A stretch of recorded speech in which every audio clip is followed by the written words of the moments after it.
Abria Kula, toute la création, Vechen Achaim, et également la vie, Al-Kol Asher Bahem, et tout ce qui est contenu dans ce monde, Akol Kalul ou Merumaz Be'ot Aleph, et tout est contenu, et à travers une allusion qui est symbolisée par la lettre Aleph, autrement dit, la première lettre de l'alphabet. Daïnou, She'aot Aleph Betsurata, quand on regarde la forme de la lettre Aleph, Kalul Ba Sod Abria. Donc dans cette lettre Aleph est inclus le secret de la création et le secret de la vie. Et plus l'homme est capable de rentrer à l'intérieur de la compréhension de la lettre Aleph, de cette façon, l'homme pourra rentrer et appréhender ce qu'on appelle le secret de la vie. Et on va voir que sa vie va s'ouvrir et être capable ainsi de faire disparaître tout ce qui est caché et tout ce qui est obscur dans sa vie. Il faut savoir que lorsque l'on regarde la configuration de la lettre Aleph, elle est composée de trois parties.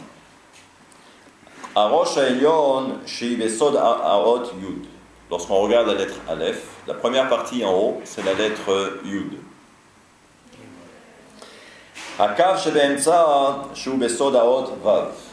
La lettre du milieu est représentée par la lettre Vav. Et ensuite, la petite jambe, le regel, qui est juste en bas, est symbolisée également par la lettre Yud.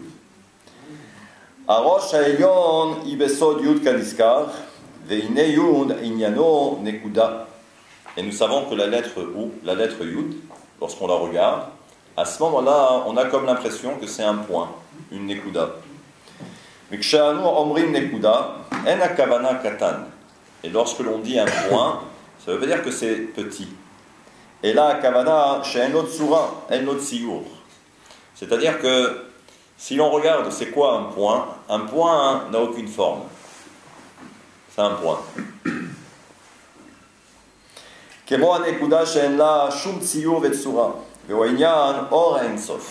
Et en fait, cela vient symboliser ce qu'on appelle la lumière du Ensof, la lumière de l'infini. Et c'est pour ça qu'on ne peut pas définir l'infini. C'est pourquoi c'est un point.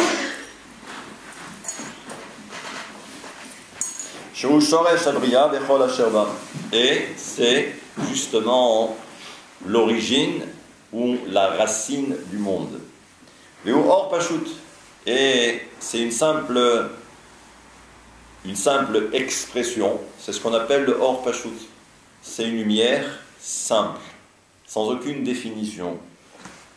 En lot siyum vetsura, ki me'achar shu en sof, ve'elu she'en lo sof siyum ugvul. Et ce que l'on appelle l'infini, c'est parce que justement, il n'a pas de début, il n'a pas de fin, et il n'a aucune limite. C'est ce qu'on appelle l'infini. Mais là, en lo kol tsura. Et c'est pourquoi, puisque l'on ne peut pas l'identifier, donc c'est pourquoi cette lettre Yud, ou ce point, n'a aucune forme. Parce que la forme, c'est ce qui définit également la limite. Parce que ce que dit l'auteur, c'est que s'il y a un début, et s'il y a une fin, c'est justement ce début et cette fin qui déterminent la forme.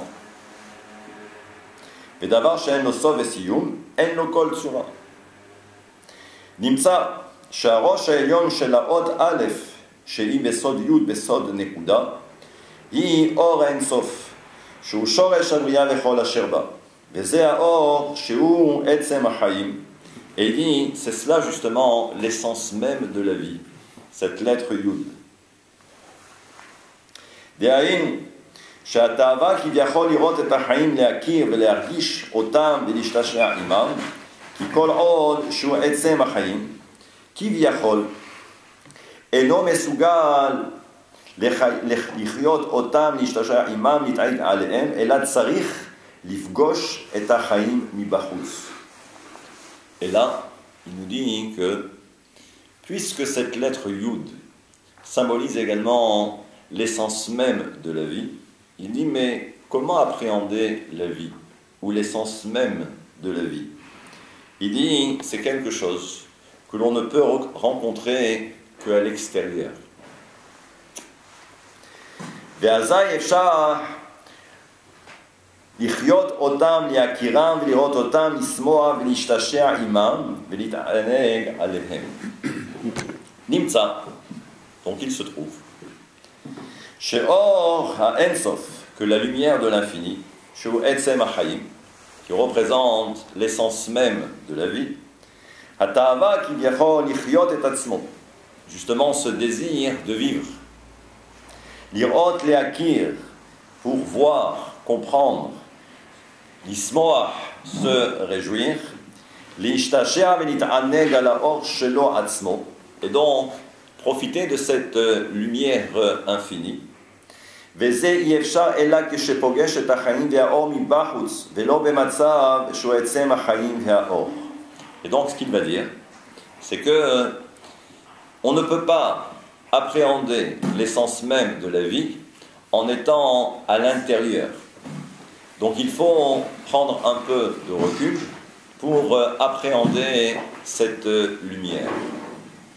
ועל כן, מה עשה? צמצם וחילק את האור לצדדים, ובאמצע יש חלל פנוי. Et c'est pourquoi on va faire maintenant référence à une notion que l'on avait déjà abordée en mystique, en Kabbalah.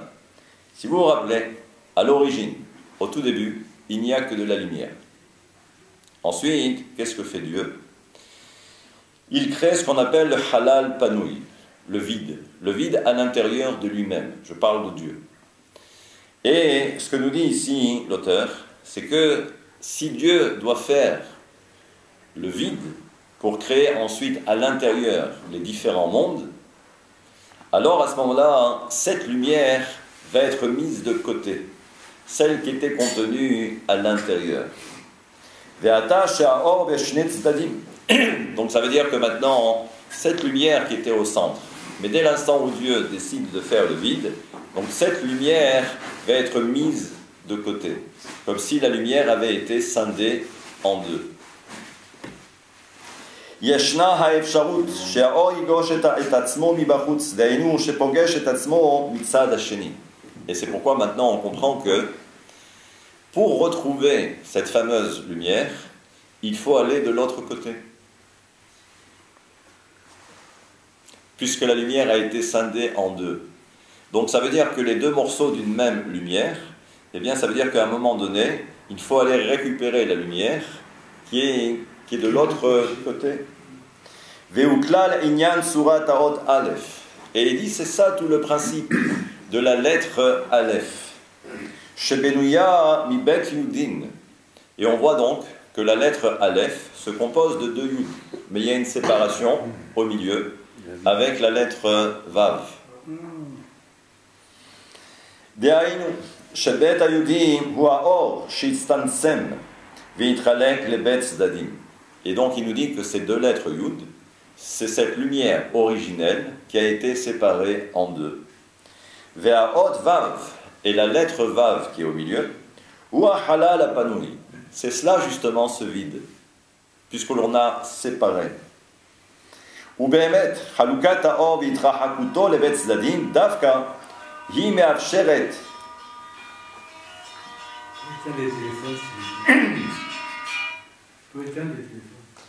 התקרבות והתרחבות האור עם עצמו. Et donc il dit que c'est justement l'éloignement qui va permettre le rapprochement, puisqu'il y a eu séparation de cette lumière en deux. דהיינו, שעל ידי ההתחלקות והתרחקות של האור לבית צדדים, הוא מסוגל לפגוש את עצמו מבחוץ. Et puisque justement cette lumière a été scindée en deux, tout le travail de l'homme, c'est de comprendre qu'en fait, sa propre lumière ne peut être que extérieure à lui-même. Et donc, tout le travail de l'homme est d'aller rechercher cette lumière, sa propre lumière, mais qui se trouve à l'extérieur.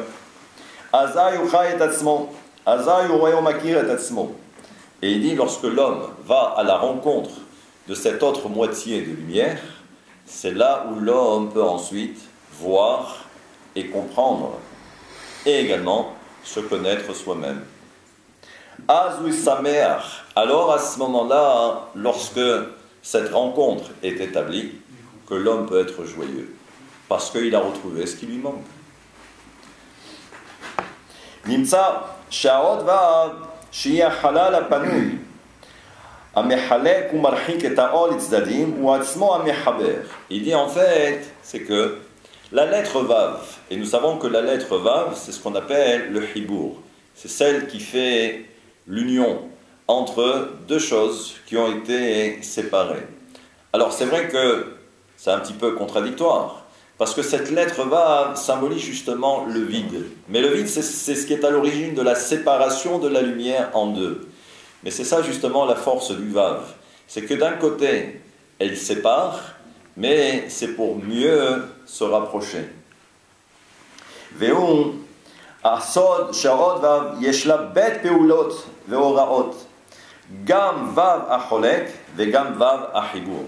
Et c'est pourquoi même, sur le plan grammatical, nous savons que la lettre vav, c'est celle qui sépare, mais c'est le vav qui réunit. Il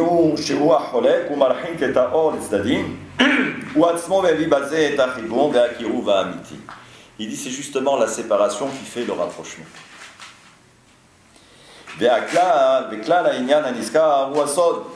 שהאדם לעולם אין לו חיות אמיתית, אלא בשעה שהוא עסוק ועובד, חותר ועולה לקראת מטרה מסוימת. Il dit qu'à un moment donné, quand est-ce que l'homme va vivre réellement? C'est lorsque il décide d'aller à la rencontre justement de cette lumière qui est extérieure à lui. ואפילו אם האדם יהיה לו כל התענוגות בעולם ולא יחסר לו כלום. כל שהוא משועמם ואין לו מטרה מסוימת.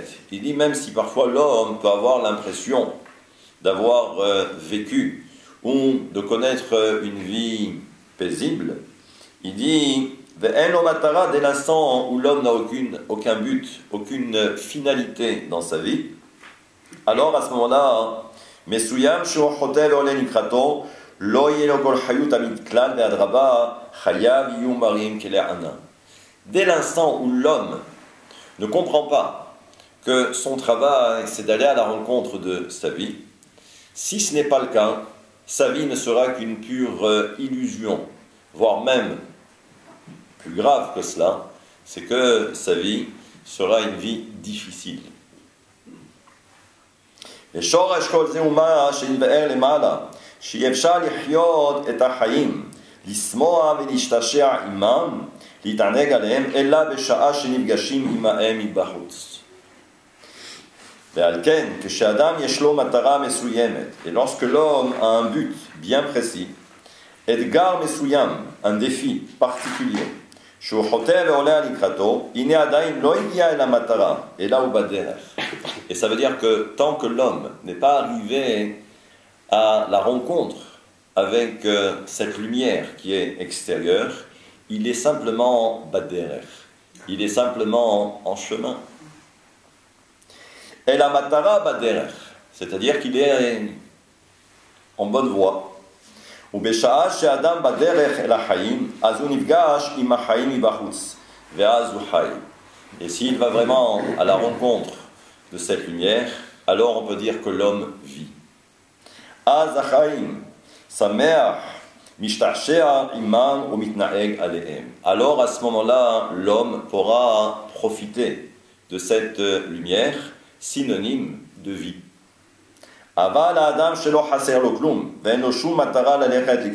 Et maintenant, si l'homme refuse et il n'a aucun but dans sa vie, c'est sûr qu'il n'est pas en chemin pour arriver à ce qu'on appelle la vie. Et là où simplement pour l'instant, il est à l'intérieur de sa vie. Et là,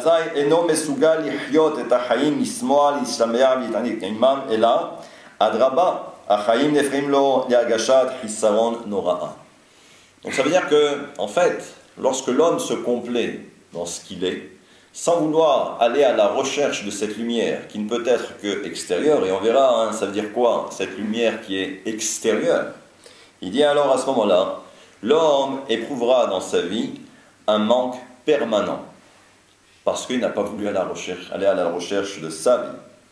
כי דווקא מצד שהוא בתוך החיים הוא מרגיש את החיים כל הזמן, ומצד שני אינו מסוגל לחיות אותם, לשמוח עמם, להתענג עליהם. הנה אין לך הרגשת חיסרון גדולה מזו, שהרי כל הזמן מרגיש את החיים, וגם מרגיש שאינו מסוגל לחיות אותם, וממילא נהפכת לו הרגשת החיים להרגשה של חיסרון, צער ומרירות. Et donc, l'homme se complaît. Il se complaît dans ce qu'il est, et ça lui suffit amplement. Mais le problème, c'est que tant qu'il ne fait pas la démarche pour aller encore une fois à la rencontre de sa vie, eh bien sa vie sera toujours encore une fois synonyme de manque. נמצא לפי הנזכר שהדרך אל החיים יותר גבוה מהחיים עצמם, כי בדרך אפשר לחיות את החיים, לשמוח, להשתעשע ולהתענג עמם, ועניין הדרך הוא כלל מה שיתחדש בצמצום. Il dit en fait, et là c'est une notion également kabbalistique, c'est que cette notion de derer, être en chemin pour aller à la rencontre de quelque chose d'important, il dit c'est ça le principe du tzimtzum. Lorsque, au moment de la création, et vous savez que dans la mystique on fait état de cette notion de tzimtzum, c'est ce qu'on appelle en français la rétractation de la lumière, comme si en fait cette lumière s'est retirée. Mais il dit, mais justement, c'est ça le tzimtzum, c'est ça le derer. Et ainsi de suite, ça c'est ce qu'on a vu. Donc je poursuis.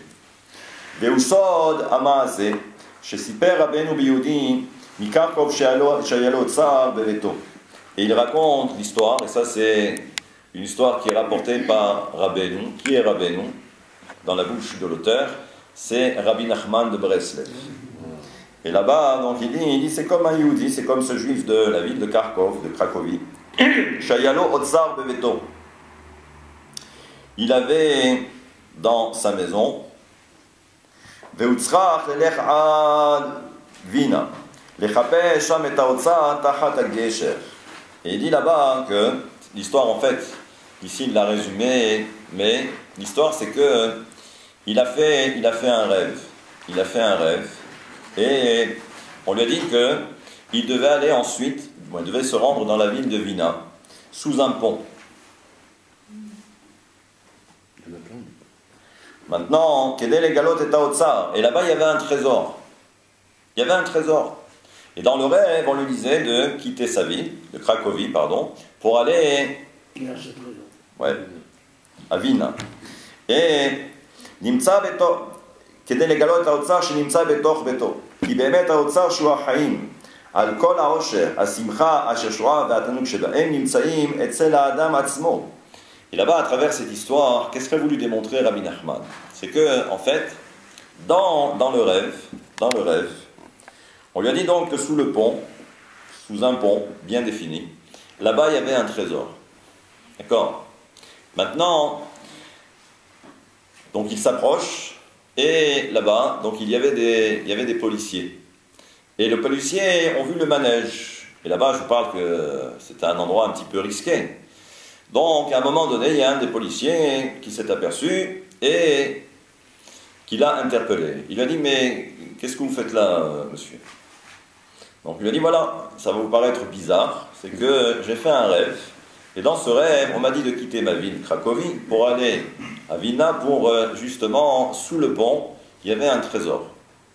Et maintenant, le policier le regarde et lui dit, mais moi aussi j'ai fait un rêve à peu près semblable. Et on m'a dit que, en fait, le trésor n'était pas sous le pont, mais en fait, le trésor se trouvait directement chez un boulanger qui habitait à Cracovie. Alors le bonhomme qui a fait le déplacement, il se dit, mais c'est quoi cette histoire? C'est quoi cette histoire? Et donc, en fin de compte, il quitte Vilna pour rentrer chez lui à la maison. Et là-bas, dans le rêve, le policier avait dit exactement où était l'emplacement du trésor. Donc il arrive chez lui, bon, il n'y croyait pas trop, mais il s'est dit, bon, parce que normalement nous avons un principe, c'est que que quand il y a un rêve, le rêve n'a pas beaucoup de valeur. Mais bon, il s'est dit, bon, ben pourquoi pas. Il a quand même creusé et il a trouvé le trésor. Maintenant, ce que dit Rabbi Nachman, c'est que parfois, on a comme l'impression que le trésor est chez nous. Mais ça, pour l'instant, on n'en a pas conscience.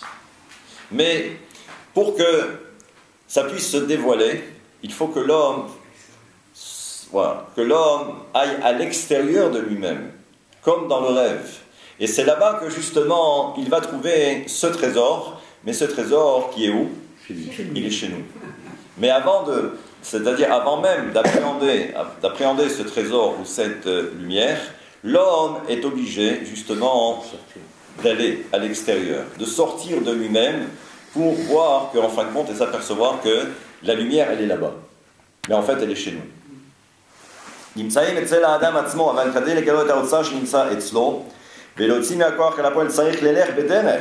Ça veut dire qu'il faut se mettre en route, c'est-à-dire qu'il faut aller vers l'extérieur. Et là-bas on pourra trouver le trésor qui se trouve justement de l'autre côté. Et on fait le lien avec ce que nous avons dit précédemment. Et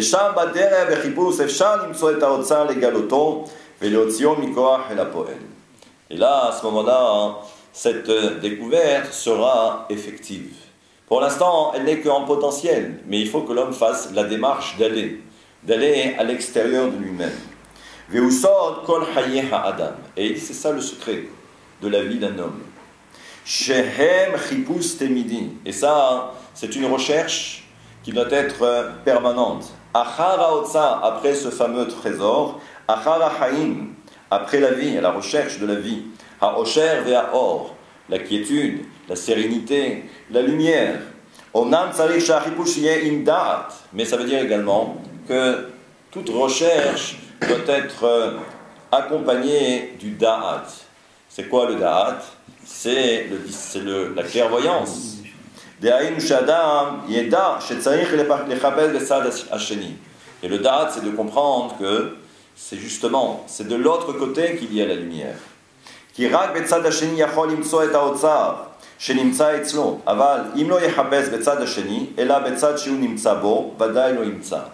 ça veut dire que si l'homme ne va pas à la rencontre de lui-même et qu'il se trouve à l'extérieur, et s'il décide de rester chez lui, alors à ce moment-là, il est sûr et certain qu'il ne trouvera pas le trésor. Parce que le trésor, il faut faire la démarche, comme dans l'histoire de Rabbeinu. Et là,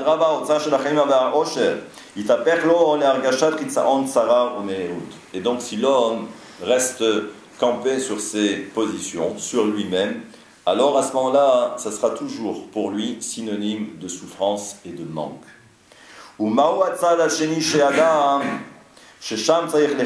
Alors il dit, mais alors, c'est quoi justement cet autre côté? Et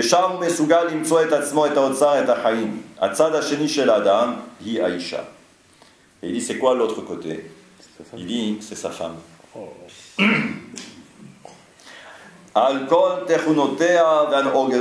Il dit, quel que soit son tempérament, quelle que soit sa conduite, et même ce qui ne lui fait pas plaisir par rapport à ce que l'on vient de décrire. Et il dit, c'est quoi l'autre côté? C'est également l'ami, c'est le voisin. Et même si tu n'as aucune sympathie, et là, dans sa façon également de réfléchir, de se comporter, et même si ça ne te fait pas plaisir,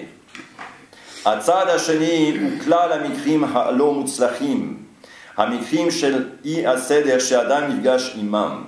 Et il dit justement que c'est la rencontre à l'extérieur avec des situations qui parfois sont totalement désordonnées. C'est-à-dire désordonnées par rapport à ma vision des choses. C'est-à-dire des moments, des instants où il y a des choses qui ne me conviennent pas dans la vie, mais c'est-à-dire qu'il faut y faire face. Et il dit ce sont toutes ces situations obscures où l'homme est obligé justement de se confronter.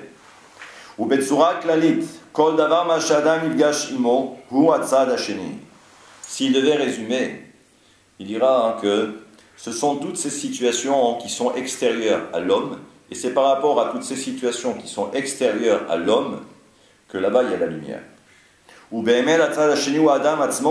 Et il dit en fait, cette autre partie qui est extérieure à l'homme, c'est l'homme lui-même. C'est sa propre lumière. Mais ce n'est pas l'endroit où l'homme se trouve, mais il faut aller de l'autre côté. C'est là-bas que justement l'homme aura la possibilité de trouver cette notion de vie et également de lumière. Et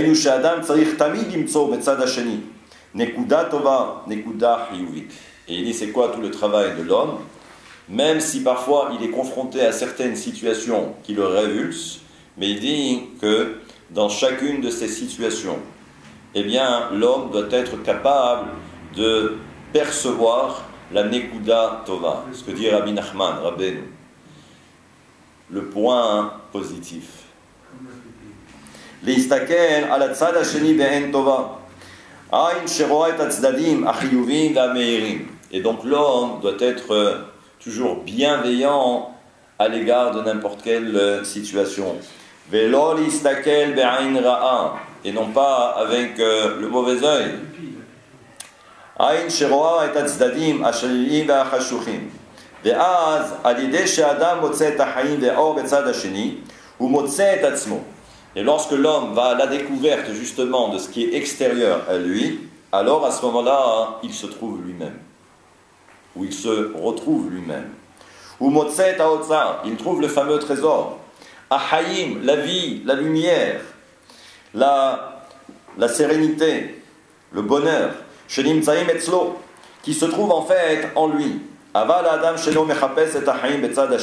Maintenant, si l'homme refuse cette confrontation avec l'extérieur et par rapport à toutes ces situations données, et là, et ça veut dire qu'il rentre en confrontation avec ce côté extérieur, ce côté opposé. Et il s'insurge. Et lui, c'est la seule chose qui l'intéresse, c'est de rester là où il est. Il ne veut pas aller à l'extérieur, ça le dérange.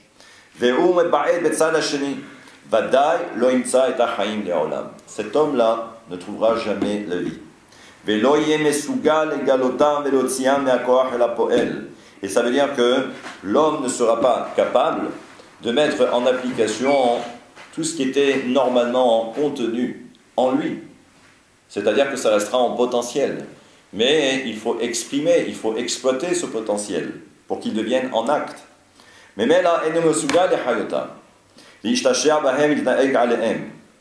donc on voit que Ve'un sod ha-shalom. Et il dit c'est cela le secret du shalom. De la paix. Shehu shoresh ha-chaim. Parce que c'est cela la racine même de la vie. דהיינו שאדם אינו חולק ומתנגן לא על אנשים שנפגש עמם ולא על המקרים המצבים והנוראות העוברים עליו. À partir de là, on comprend que lorsque l'homme sera confronté à certaines situations, que ce soit situations humaines, c'est les épreuves. Ce sont les épreuves. Ve'adraba, c'est-à-dire que l'homme ne va pas aller contre. C'est-à-dire que l'homme ne va pas se révolter, l'homme ne va pas se rebeller, même si la situation est difficile. Et c'est-à-dire que dans chaque situation, même négative, l'homme ne regarde que les points positifs. Nekudat hayim, il dit c'est ça le point de la vie. Nekudat or, ce point de lumière. Bechol davar vedavar, pour chaque chose et chose. Ve'azai yeshlo itmazgut nifla'a im kol advarim. Et ça veut dire que l'homme arrive à se tempérer, à se rasséréner. Ve'hu chai bechol advarim. Et il vit avec chaque chose. Et il doit se confronter, mais simplement, il ne s'insurge pas. Eno mitakesh yichyot rak betzad she'omed bo. Et là, au chag shnei atzdadim, ve'azai hu megale et ha'chaim. À partir de là, il dévoile ce concept même de la vie. Chai et ha'chaim. Il vit sa vie. Ve'al ken tzarich ha'adam bechaim, kelilut, gemishut, ve'alizut. Et là, il faut également que l'homme fasse preuve de gaieté, de souplesse, de légèreté. Chez Eluhem Akelim, ce sont ça les réceptacles. Chez Yazrulo, qui lui permettront d'être aidé, les Itmazeg, et de s'adapter. Velihyot im kol davar im kol matzav. Et de s'adapter par rapport à n'importe quelle chose et à n'importe quelle situation. Limtso nekuda tova. Trouver le point positif. Nekuda hyuvit. נקודה של חיים, גם מדברים העומדים בצד השני. אבל האדם שחייו בנויים רק מרצינות, קשיחות ועקשנות, il dit maintenant, si l'homme fait preuve de dureté et d'entêtement, et il s'entête, non, en lo kelim, il n'a pas les bons réceptacles. En yachyo v'imazeg matzad hasheni, il ne pourra jamais s'adapter avec le côté opposé. Ve'adraba umale mahloket, et il n'aura que des disputes.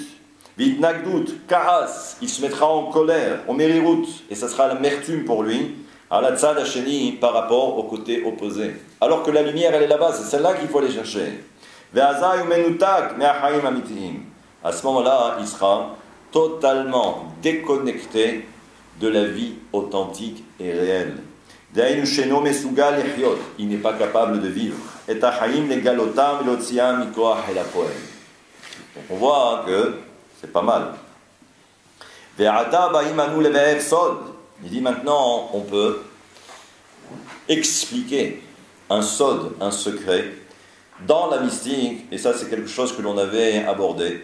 On avait dit Kitrug alevana. À un moment donné, il y a une accusation de la lune.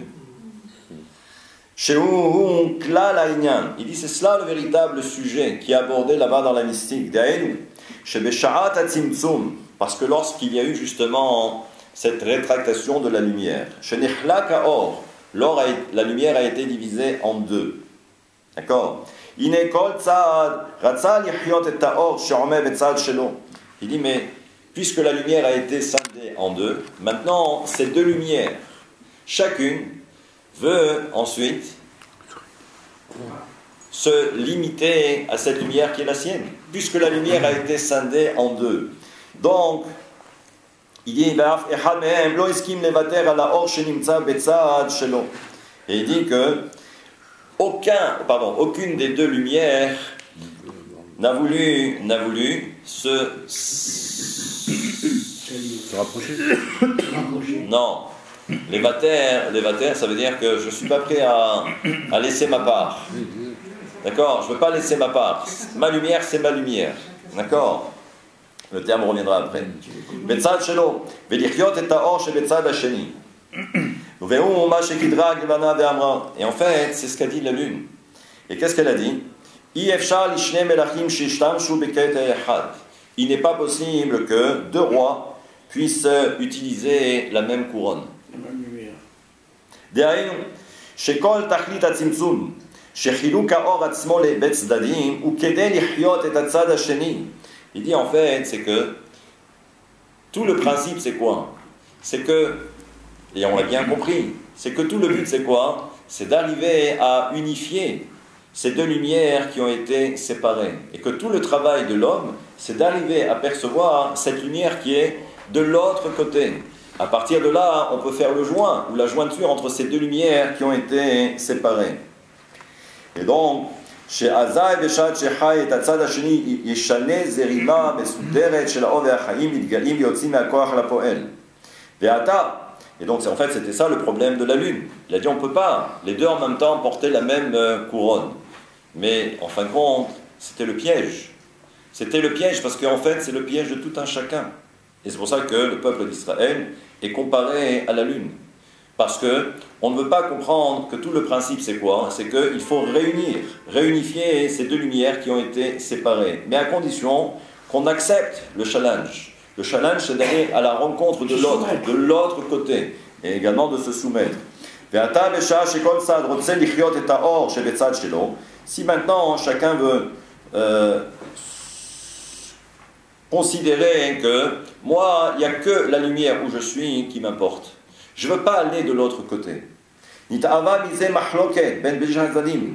à partir de là, si chacun campe sur ses positions, d'accord, et préfère rester, j'allais dire, dans son petit coin, dans son nid, alors à ce moment-là, c'est cela qui provoque la mahloket, c'est ça qui provoque la dissension.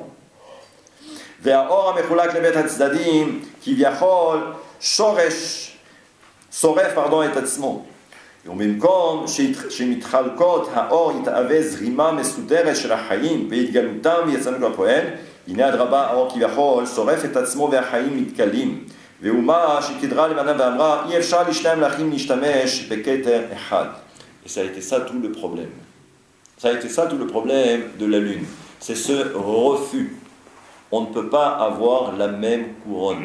Nous sommes deux rois, on ne peut pas avoir la même couronne. Mais le problème, c'est que, oui, c'est ça tout le principe. Ce sont deux lumières que l'on doit réunir ensemble. ועלינו לדעת שכל המחלוקות, מריבות, מלחמות, סכסוכים, שרק קיימים בעולם, כל הקנאה, השנאה. Et il dit que toutes les dissensions, toutes les guerres qu'il y a dans ce monde, Kol ha-kin'a, également la jalousie, la haine, nekimat sarot, aïn ra'a, et il dit akol mushrash vekitrug alevana. Et il dit en fait que tout cela, ce qui est à l'origine, c'est l'histoire de la lune. C'est l'accusation de la lune.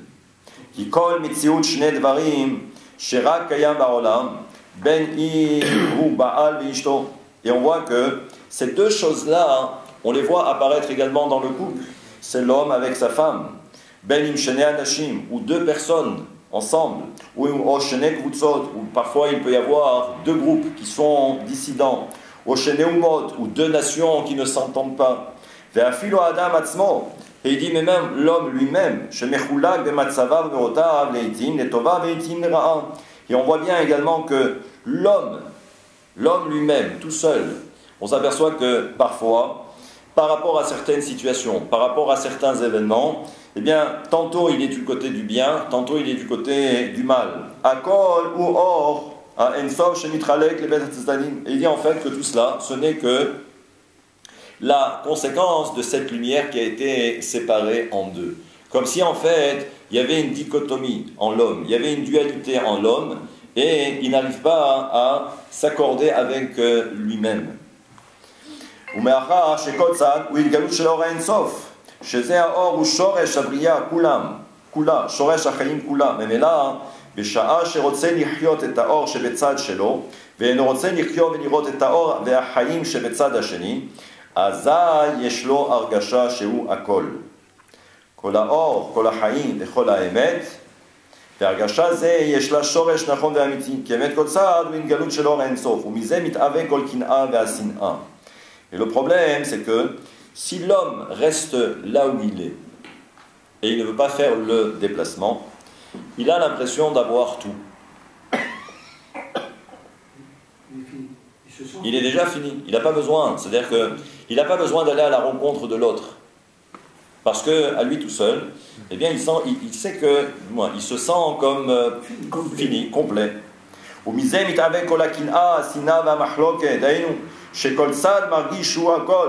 Et il dit en fait, c'est ça le problème. Parce que, pourquoi il y a la jalousie? Pourquoi il y a la haine? La haine, c'est que chacun considère que, en fait, il est dans son bon droit. C'est quoi son bon droit? C'est de se dire, mais moi j'ai déjà tout. J'ai déjà tout. Donc j'ai pas besoin de changement dans ma vie. Je suis comme je suis. À partir de là, l'extérieur, eh bien, ne l'intéresse pas. Et non seulement ne l'intéresse pas, mais même, c'est une sorte d'ingérence dans sa vie. L'extérieur. Comme si en fait, c'était une guerre. contre lui-même. Donc il dit Dainu shekolsan magishu akol, omemela hashani klum. Donc il dit que l'autre côté, le côté opposé, pour lui n'existe pas parce que lui c'est le tout déjà. Il a tout. Il dit Hafez, sheker hashani. Et il dit c'est sûr que celui qui est à l'extérieur, c'est sûr que ce n'est que du mensonge. Parce que moi j'ai tout. Et il ne peut pas comprendre non plus, parce que ça on avait pour la haine, mais la jalousie aussi. C'est que si lui considère que, mais moi j'ai déjà tout, c'est-à-dire que je suis dans mon bon droit, mais par contre, ce qu'il ne peut pas comprendre, c'est la réussite de l'autre. Il ne peut pas comprendre la réussite de l'autre. Et ça veut dire que la réussite de l'autre le consume intérieurement. Et c'est ça l'origine même de la mahloket, de la dissension. Chez Esh, c'est le feu. Chez Klion, et ça, c'est la destruction. Et il dit c'est ça également la gava. C'est quoi la gava? La gava, c'est l'orgueil. Parce que celui qui est orgueilleux considère qu'il possède déjà tout. Ou hacham, il se considère comme hacham, sage, c'est un tzaddik, c'est un homme pieux, un homme intègre. Ve'agava mitiv'a olechet tofachat ve'tofachat lelo apsaka lelo gvul velo siyum. Et il dit que le problème de l'orgueil, c'est que c'est quelque chose qui enfle de jour en jour et ça prend des proportions. Et il dit en fait, mais pourquoi est-ce que ça enfle et ça prend des proportions? Il dit parce que l'homme, et de façon négative, n'a pas compris que en lui, il y a déjà une lumière. Cette lumière, c'est quoi son origine? C'est la lumière de l'infini. Comme on a dit tout à l'heure, l'infini par définition, c'est celui qui n'a pas de limite. Donc, puisque l'homme a été créé également de cette façon, donc ça veut dire que même dans le négatif, il n'y a pas de limite. Donc la gava, l'orgueil, c'est quelque chose qui va prendre des proportions, j'allais dire, exponentielles. Ça veut dire que dans tout le temps. Il n'y a pas de fin, il n'y a pas de limite.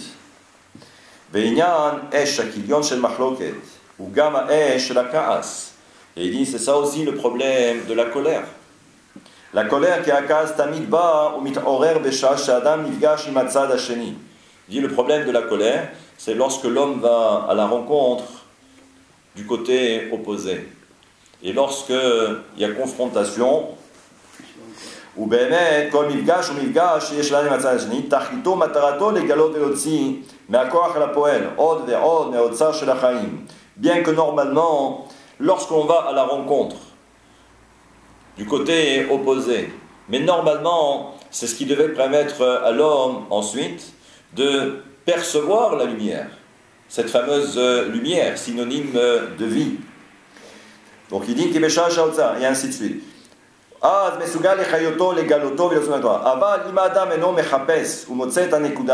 Il dit maintenant le problème, c'est lorsqu'il y a confrontation avec l'autre côté. C'est que si l'homme, à ce moment-là, au lieu de percevoir la lumière qui est de l'autre côté, le fameux trésor qui est à l'extérieur, mais en fait il est en nous, il dit, mais pour y arriver, il faut tout d'abord que l'homme soit capable également de voir de l'autre côté le point positif. Il faut que l'homme fasse preuve de discernement, être capable de trouver la lumière de l'autre côté. Et là, Adraba, mais non, par contre, il va à l'encontre. Cholek, il n'est pas d'accord. בצד השני, אזי האוצר של האור במקום שיהיה אור של חיים או של שמחה, הוא מתהפך האור לאש שורפת ומכלה. Et il dit, au lieu que cette lumière qui est de l'autre côté et qui normalement devrait être synonyme de joie, de bonheur, non, ça se transforme en quoi? En un feu brûlant qui consume. Ve'uhu ha'esh la ka'as. Et il dit, c'est ça le feu de la colère.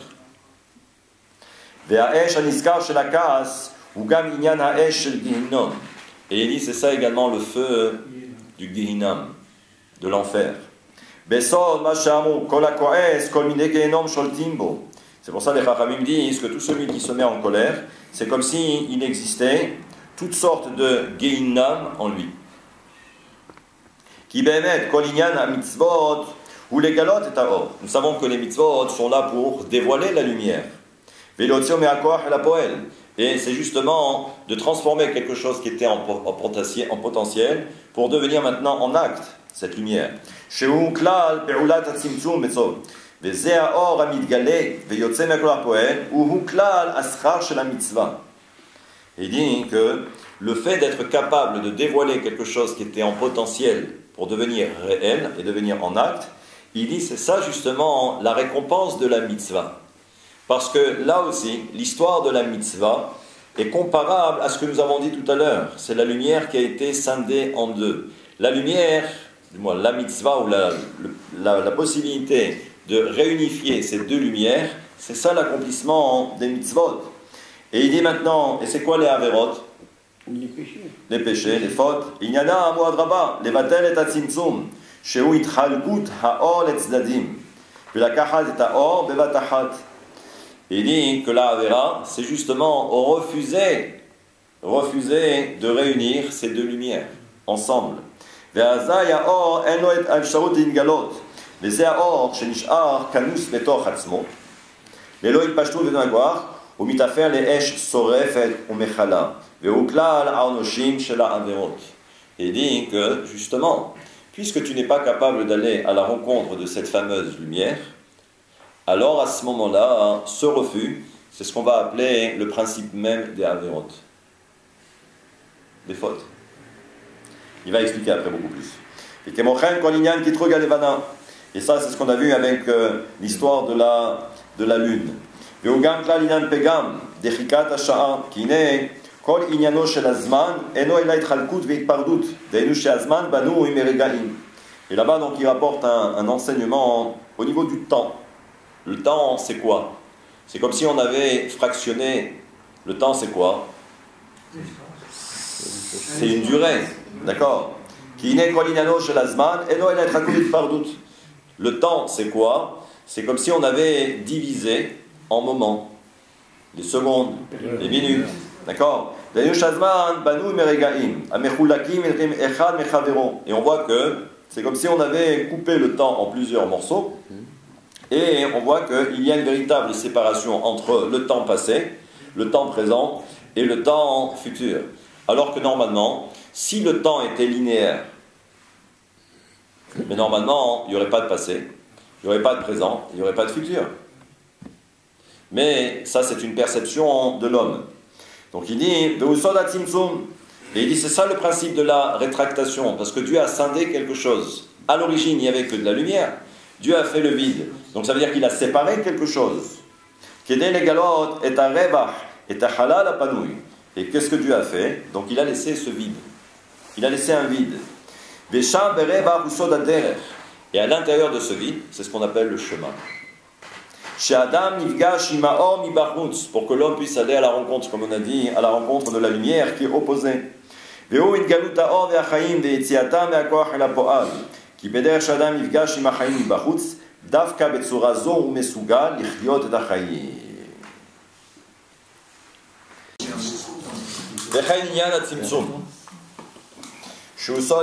Ça c'est ce qu'on a vu. Il dit en fait, c'est ce qu'on a vu, parce que c'est le tout début. C'est l'histoire d'Abraham. Abraham, c'est celui que l'on appelle Abraham Haïvri. Et Haïvri, ça ne veut pas dire juif, mais ça veut dire de l'autre côté.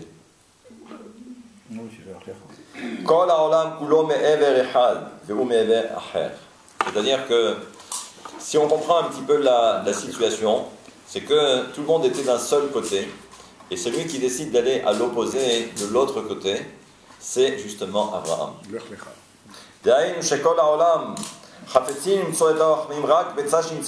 Ça veut dire qu'en fait, cette génération ne recherchait qu'une seule chose, c'était de conserver cette lumière, mais qui était que d'un seul côté. Et donc, on voit que donc ils voulaient rester et s'implanter simplement de leur côté.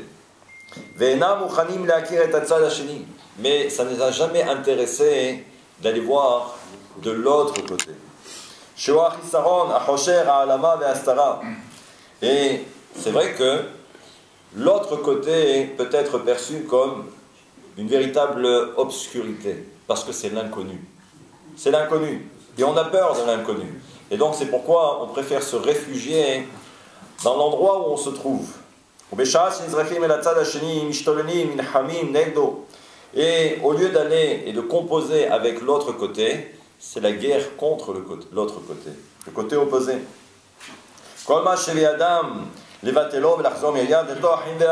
Donc on préfère ensuite revenir vite et se réfugier à l'endroit où on se trouve. Il dit c'est comme un enfant qui se retrouve dans un jardin d'enfants. Mais il veut pas se détacher de sa mère. C'est-à-dire qu'il va se débattre, je cherchais le terme. Il va se débattre, Kofetz, Mishtolem, il va s'agiter, Kedel Achzor Myriad, et la Sinor Shenaïma, parce qu'il veut revenir du côté de sa maman.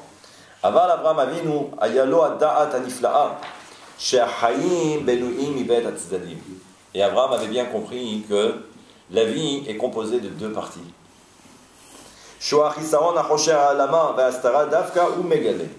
Il dit que lui, sa volonté, c'était quoi? C'est que même s'il y avait un a priori concernant l'autre côté, qui pouvait être synonyme d'obscurité, eh bien justement, il était, lui, en mesure de dévoiler cette obscurité.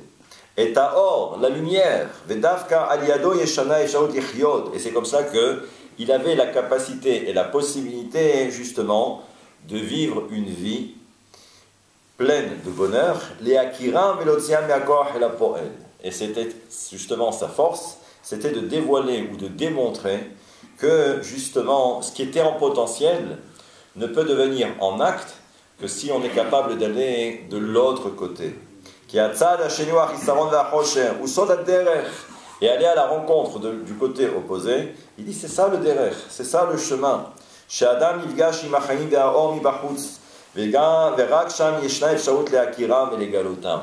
Et là-bas, il n'y a que de cette façon que l'homme aura la possibilité de dévoiler cette lumière, mais qui se trouve à l'extérieur. Et c'est ça le sod. Et c'est ce que Dieu a dit à Abraham. Lech lecha me'artzecha umimolatecha umibet avicha.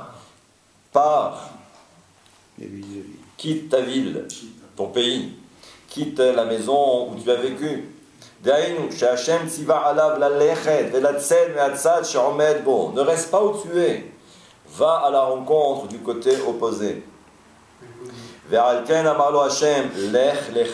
Et c'est pourquoi Dieu lui a dit, va pour toi, marche. Et c'est cela le chemin. Et la aretz asher areka, vers une terre que je te montrerai ultérieurement. Eretz Hachaim, cette ville, pardon, pas cette ville, mais ce pays, cette terre qui est synonyme de vie, Eretz Israël.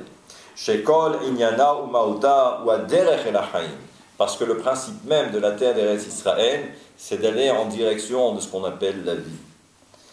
Besod Mashama Hashem l'Avraham, Kum, Italer Ba'aretz, Leorka, Ulchva, Kilecha et Tenena. Et c'est pourquoi Dieu a dit à Abraham, marche, va en direction de cette terre, et également, il va falloir fouler cette terre, que ce soit du nord au sud et d'est en ouest.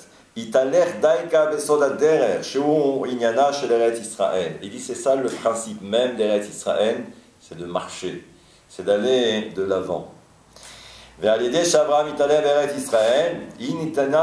Et c'est pourquoi ensuite Dieu lui a dit marche, marche. Et à ce moment-là, Dieu lui a donné en cadeau la terre d'Eretz Israël. Mais au-delà de la terre d'Israël, c'est le cadeau que Dieu nous offre également dès l'instant où la personne d'aller à la rencontre de l'autre, à la rencontre du monde extérieur à nous. Et c'est comme cela. Et c'est